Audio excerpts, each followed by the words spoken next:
চাওক বিধানসভা নিৰ্বাচন সমাগত আৰু NKTVৰ প্ৰতিগৰাকী প্ৰতিনিধি ইতিমধ্যে ৰাজ্যৰ প্ৰান্তে প্ৰান্তে জনসাধাৰণৰ মতামত ল'বলৈ কাষ চাপিছে। আজি মই এই মুহূৰ্তত উপস্থিত আছোঁ শিৱসাগৰ জিলাৰ নৱগঠিত ডিমৌ বিধানসভা সমষ্টিৰ এটা অঞ্চলত। শিৱসাগৰ বিধানসভা সমষ্টিৰ পৰা নৱগঠিত ডিমৌ বিধানসভা সমষ্টিত প্ৰায় ৩২,০০০ৰো অধিক ভোটাৰ এবাৰ অন্তৰ্ভুক্ত হৈছে বৃহত্তৰ বেতবাৰী মৌজাৰ। মই আছোঁ বেতবাৰী মৌজাত। পুৰণি শিৱসাগৰ সমষ্টিৰ এই অঞ্চল, অখিল গগৈ এই অঞ্চলৰ বিধায়ক আছিল আৰু নতুনকৈ ডিমৌ বিধানসভা সমষ্টিৰ অন্তৰ্গত হৈছে এইসকল ভোটাৰ, যাৰ দায়িত্ব এই মুহূৰ্তত সুশান্ত বৰগোহাঁই, ডিমৌ বিধানসভা সমষ্টিৰ বৰ্তমানৰ বিধায়ক, পুৰণি থাওৰাৰ বিধায়ক। ডিমৌ বিধানসভা সমষ্টিৰ এই অঞ্চলটোত অৰ্থাৎ পুৰণি শিৱসাগৰৰ এই বৃহত্তৰ বেতবাৰী অঞ্চলটোত কেনেধৰণৰ উন্নয়ন হৈছে, জনসাধাৰণে এবাৰ দিছপুৰৰ মচনদলৈ কেনেকুৱা এগৰাকী জনপ্ৰতিনিধি ডিমৌ বিধানসভা প্ৰেৰণ কৰিবলৈ প্ৰয়াস কৰিছে বা চৰ্চা কৰিছে, এই সন্দৰ্ভত আমি মতামত জানিবলৈ সৈতে কেইবাজনো যুৱ প্ৰতিনিধি আছে, যুৱ ভোটাৰ, আমি তেওঁলোকৰ মন্তব্য জানিবলৈ চেষ্টা কৰিম।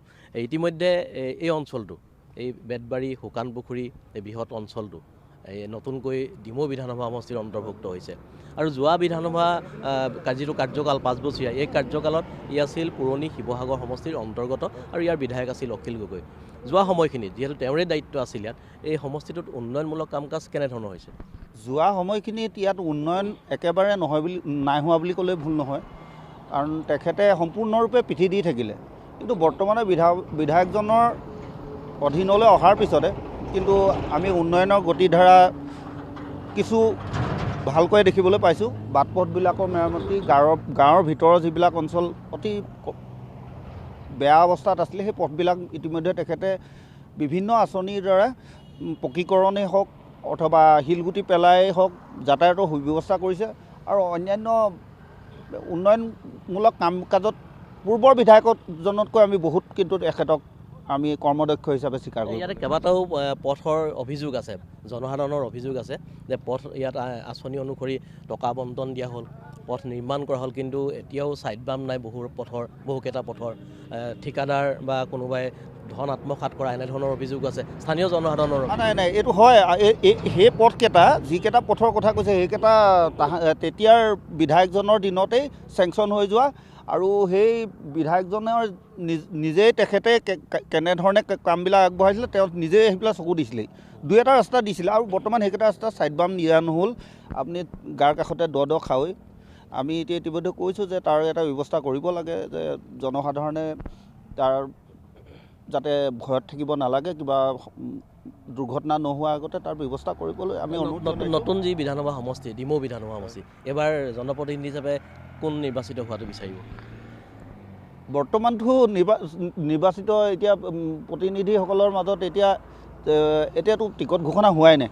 নিৰ্বাচনত টিকট ঘোষণা হ'ব আৰু টিকট ঘোষণা হ'লে যদি বৰ্তমানৰ বিধায়কজন নামটো পুনৰ প্ৰাৰ্থী হিচাপে তেওঁৰ নাম বিবেচনা আহে, তেওঁ নিশ্চিতৰূপে যথেষ্টখিনি আগবাঢ়ি থাকিব জনসাধাৰণৰ মাজত। ঠিক আছে, ধন্যবাদ জনাইছোঁ। মোৰ এতিয়া আৰু যুৱ প্ৰতিনিধি আছে, মই তেওঁলোকৰ মন্তব্য জানিবলৈ চেষ্টা কৰিম। ইতিমধ্যে আমি উল্লেখ কৰিছোঁ যে এইটো নৱগঠিত ডিমৌ বিধানসভা সমষ্টিৰ অন্তৰ্গত। ইয়াৰ পূৰ্বে আপোনালোকে শিৱসাগৰ বিধানসভা সমষ্টিৰ প্ৰতিনিধিজনৰ কাৰণে ভোট প্ৰদান কৰিছিল।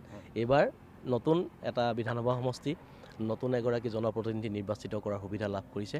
উন্নয়নমূলক কাম কাজ চকুত কেনেধৰণে পৰিছে আৰু ভৱিষ্যতৰ দিনত ইয়াত কেনেধৰণৰ আৰু উন্নয়নমূলক কাম কাজ কৰিবলগা আছে, কেনে প্ৰতিনিধি দিছপুৰলৈ যোৱাটো বিচাৰে, এই সন্দৰ্ভত কি ক'ব?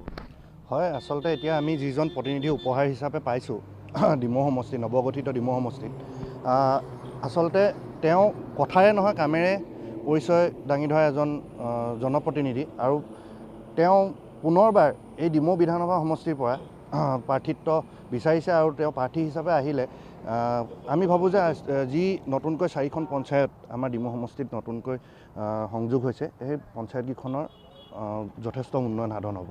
যিহেতু পুৰণা যিটো থাওৰা সমষ্টিত এতিয়া বৰ্তমানৰ বিধায়কজনৰ নেতৃত্বত প্ৰায় 300 কিলোমিটাৰৰ ওপৰত পথৰ পকীকৰণ হৈছে, অসমমালাৰ পথৰ পকীকৰণ হৈছে আৰু বিভিন্ন ধৰণৰ সৰু সুৰা ৰাস্তা, পেভাৰ ব্লক দিয়া হৈছে। যথেষ্ট ধৰণৰ উন্নয়ন আমি দেখা পাইছোঁ। ধন্যবাদ জনাইছোঁ। আৰু আছে যুৱ প্ৰতিনিধি, মই মন্তব্য জানিব বিচাৰিম। কংগ্ৰেছ দলে ইতিমধ্যে প্ৰাৰ্থী তালিকা ঘোষণা কৰিছে আৰু ডিমৌ যি বিধানসভা সমষ্টি তাৰ বাবে অজয় কুমাৰ গগৈ, জিলা কংগ্ৰেছৰ সভাপতি অজয় কুমাৰ গগৈ প্ৰাৰ্থিত্ব প্ৰদান কৰিছে আৰু বিজেপিত চৰ্চিত হৈ আছে সুশান্ত বৰগোহাঁই পুনৰ দলীয় টিকট লাভ কৰিব পাৰে। বা কিছু সালসলনি হ'ব পাৰে, যিহেতু কিছু বিতৰ্ক ইতিমধ্যে দলীয় আভ্যন্তৰীণ বিতৰ্ক চলি আছে। প্ৰতিভা জয়িকাই শিৱসাগৰত খেলিব নেকি, কুশল দৈত্যক সংস্থাপিত কৰিব, মাহমৰাত যোগেন মোহন ইতিমধ্যে ৰাজ্যসভালৈ গৈছে, মাহমৰাত কাক সংস্থাপিত কৰিব, এনেধৰণৰ বহুখিনি কথা বতৰা চলি আছে। বা যি কি নহওক সেয়া, এই সমষ্টিটো আপুনি নতুন ভোটাৰ, নতুন সমষ্টি, এই সমষ্টিটোত কেনেধৰণৰ উন্নয়নমূলক কাম কাজ হোৱা দেখিল বা ভৱিষ্যতে কেনেধৰণৰ উন্নয়নমূলক কাম আৰু ইয়াত কৰিবলগা কি আছে, কি ক'ব? হয়, চাওক, চৰকাৰখনৰ জনবিৰোধী নীতি বা সামগ্ৰিক উন্নয়ন এই দুইটা দিশত ক'বলৈ গ'লে বিভিন্ন কথা ওলায়। কিন্তু যিহেতু আমি এতিয়া নতুনকৈ এটা ডিমৌ বিধানসভা সমষ্টি নৱগঠিত এই সমষ্টিটোৰ আমি নতুন ভোটাৰ, গতিকে মোৰ সমষ্টিটোৰ বা মোৰ এই বেতবাৰী অঞ্চলটোৰ বিষয়ে ক'বলৈ গ'লে নিশ্চিতভাৱে ক'ব লাগিব যে আমাৰ উপৰোক্ত বক্তাসকলেও কৈছে যি ধৰণে যে ৰাস্তাৰ বাট পথৰ উন্নয়ন হৈছে, কিন্তু মই কেৱল মাত্ৰ বাট পথৰ উন্নয়নকে আচলতে উন্নয়নৰ এক মাপকাঠি হিচাপে পৰিগণিত কৰিব নিবিচাৰোঁ। গতিকে উন্নয়ন এটা অঞ্চলৰ সামগ্ৰিক উন্নয়ন ক'লে বিভিন্ন দিশ চালি জাৰি চাব লাগিব। মোৰ যদি ব্যক্তিগতভাৱে এজন বেতবাৰীবাসী যুৱক হিচাপে যদি মোৰ অনুভৱ এনে হয় যে শিৱসাগৰ সমষ্টিৰ ভিতৰত আমি অন্তৰ্গত আছিলোঁ, হঠাৎ আমি নৱগঠিত ডিমৌ বিধানসভা সমষ্টিৰ অন্তৰ্গত হৈ গ'লোঁ, তেতিয়াৰ পৰাই আমাৰ অলপ বেতবাৰীক মাহীয়াই চকুৰে চোৱাৰ নিচিনা মোৰ এটা অনুভৱ হৈছে।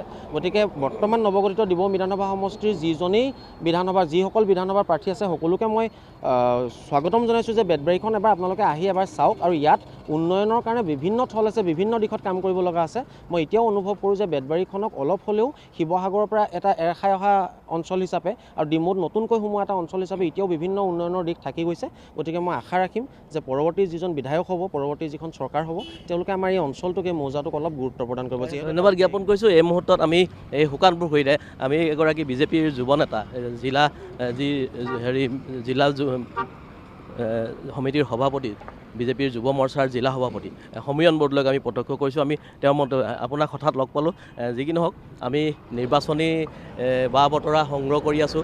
আজি শুকানপুখুৰী বেতবাৰীলৈ আহিলোঁ, যিহেতু এটা নতুন সমষ্টি অন্তৰ্ভুক্ত হৈছে। দলীয় কাম কাজ কেনেধৰণৰ চলিছে? ডিমৌ সমষ্টিত আমাৰ দলীয় কাম কাজ সম্পূৰ্ণ তুংগত আছে, আৰু এই সমষ্টিত আপোনালোকে জানেই বিৰোধী বুলি কোনো নাই বুলিয়ে ক'ব লাগিব। আমাৰ জনপ্ৰিয় বিধায়ক, কৰ্মদক্ষ বিধায়ক সুশান্ত বৰগোহাঁই ডাঙৰীয়া আছে।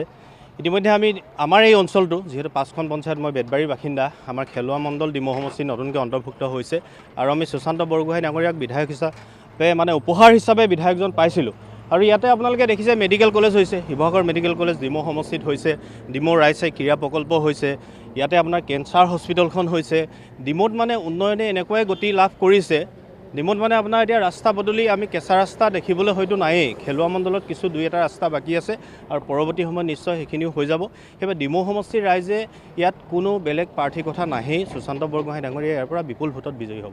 বিৰোধীৰ বিশেষ হেৰি নাথাকে, বিৰোধী একো প্ৰভাৱেই নাথাকে ডিমৌ সমষ্টিত। আৰু এটা কথা এই মুহূৰ্তত আমি জানিব বিচাৰিম যে শিৱসাগৰ সমষ্টিক লৈ শিৱসাগৰত বিজেপিৰ যথেষ্ট গণভিত্তি আছে। বিগত দুটা নিৰ্বাচনত ইয়াৰ যিগৰাকী প্ৰাৰ্থী তেওঁ যথেষ্ট প্ৰত্যাহ্বান গ্ৰহণ কৰিছে, প্ৰতিদ্বন্দ্বিতা আগবঢ়াইছে, খুব কম ভোটৰ ব্যৱধানত দুবাৰকৈ পৰাজিত হৈছে। এইবাৰো বিজেপি এগৰাকী প্ৰাৰ্থী ইয়াত দিয়াটো সকলোৱে আশা কৰি আছে। বিজেপি কৰ্মকৰ্তাসকলে আজি বিগত প্ৰতিটো বছৰত ধাৰাসাৰ তেওঁলোকে দলীয় সংগঠনৰ কাম কাজ অব্যাহত ৰাখিছে, কিন্তু শেহতীয়াকৈ প্ৰতিভা জয়িকাক ইয়াত টিকট দিব বুলি চৰ্চা হৈ আছে। এনেধৰণৰ কথা বতৰাবোৰ কি পৰ্যায়ত আছে? ভাৰতীয় জনতা পাৰ্টীৰ শিৱসাগৰ সমষ্টিত কোন প্ৰাৰ্থী হ'ব বা মিত্ৰজোঁটৰ প্ৰাৰ্থী হ'বনে বিজেপিৰ প্ৰাৰ্থী হ'ব, সেয়া আমাৰ দলৰ নেতৃত্বই চূড়ান্ত কৰিব। যিহেতু দলটো এটা নীতিৰ আধাৰত সুন্দৰকৈ শৃংখলিতভাৱে দলটো পৰিচালনা হয়, সেই নেতৃত্বই যাকে প্ৰাৰ্থী দিব আমি তাকে মানি ল'ম।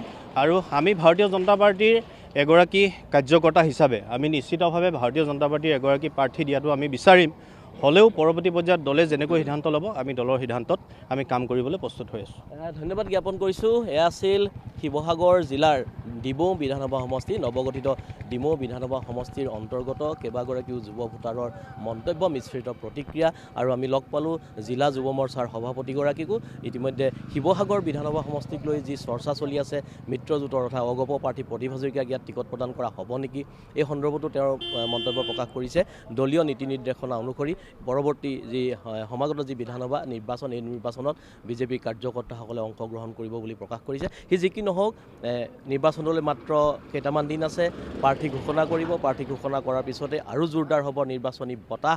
আৰু সময়ত আমি লক্ষ্য কৰিম যে শিৱসাগৰ বিধানসভা সমষ্টি বা ডিমৌ বিধানসভা সমষ্টিৰ জনসাধাৰণে কাক আচলতে দিছপুৰৰ মচনদলৈ 5টা বছৰৰ কাৰণে প্ৰেৰণ কৰে, আৰু ভৱিষ্যতৰ দিনত তেওঁলোকে সমষ্টিৰ উন্নয়নমূলক কাম কাজত কি ধৰণে নিজকে নিয়োগ কৰে, সেয়া কিন্তু লক্ষণীয় হ'ব।